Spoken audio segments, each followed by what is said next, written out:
জয় কয় তুমি যাও ওই তুমি কয়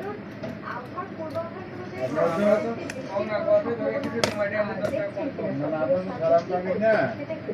আপনারা তো মনে করেন যে মনে করেন যে লাভ জ্বালা কত নিয়েছি উনি এলাকায় আসছেন উনি ৮৫০০ টাকা করবেন ৮২০০ টাকা আমাদের এখানে কিনতে হয় ভালোটা আমরা বেশি ৮৫০০ টাকা আর যেটা আমরা ৭৮০০ টাকা কিনি ওটা হচ্ছে ৮২০০ যদি লাগে তবে নিতে পারেন প্যানেলের মধ্যে আহামরি একটা লাভ নেওয়া হয় না নতুন প্যানেলে লাগাবেন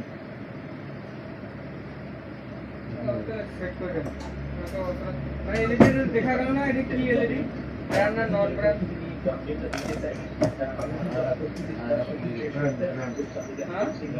কি নাম এটা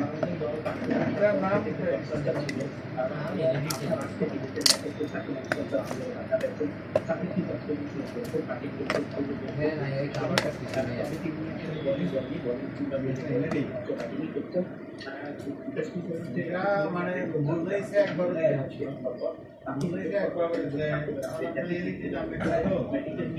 তারপর টিভিটা ভালো আছে ভালো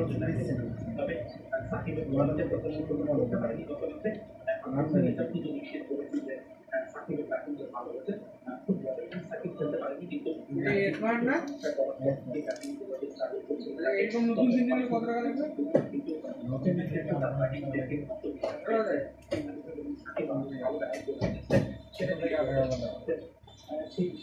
না কিনে এটা প্যানেল লাগে না ভালো আছে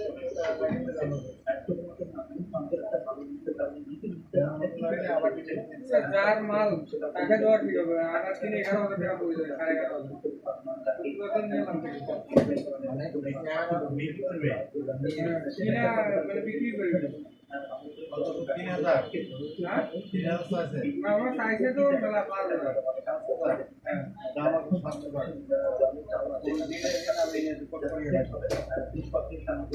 এইখানে একটু ভিতরে দেওয়া দরকার যাতে বোঝা যায় না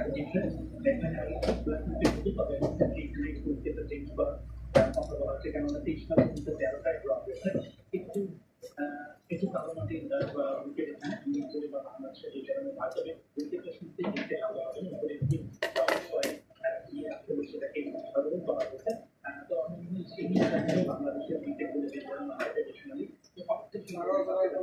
হবে না আশা করি ভালো একটা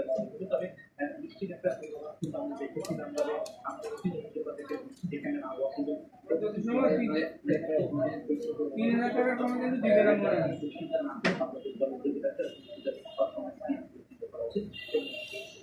৩,০০০ টাকা দিয়ে এটা নিবেন কেন নষ্ট টিভি ৬০০-৭০০ টাকা করিয়া এস মডেলে ৭০০ টাকা নন এস মডেলে বানিয়েছি ৭০০ টাকা নিচ্ছি নন এস মডেলে ৫০০ টাকা এমনটাই মনে করছেন পাকিস্তানের সাবেক ক্রিকেটার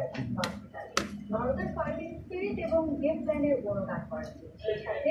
টাইগার বোলারদেরও প্রশংসায় ভাসিয়েছেন সাবেক এই পাক ক্রিকেটার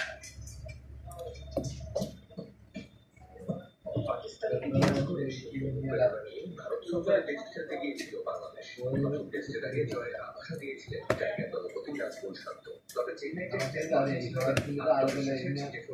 ন্যূনতম প্রতিদ্বন্দ্বিতা দেখতে পারেননি শান্ত বাহিনী ফলাফল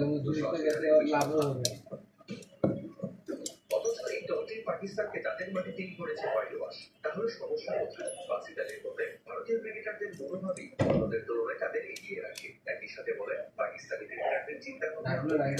ঘাটতি সে কারণেই বাংলাদেশের কাছে শোচনীয় ফলাফল অবশ্য আমরা পার্থক্যটা জানি ভারতের বিপক্ষে বাংলাদেশ দল পাকিস্তানের বিপক্ষে খেলেছে তখন এমন মনে হয় দল সবকিছু পিছিয়ে আছে এটি সেই বাংলাদেশ যারা পাকিস্তানকে খবর তুলে পার্থক্যটা আসলে মনোভাব চিন্তা আর মনে দল থেকে শান্ত কেন বলে নিয়েছিল মনে রাখবেন যে দলটি এই প্রথম 2 ঘন্টার ফাইনাল বলেন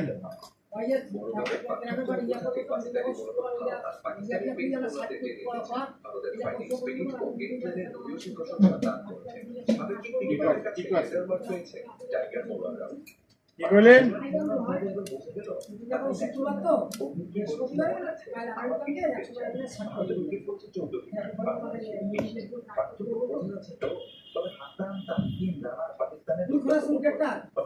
হ্যাঁ কি? না হলে ওরা বলতে যদি এমনি ভাঙা খালি খুলেই যায়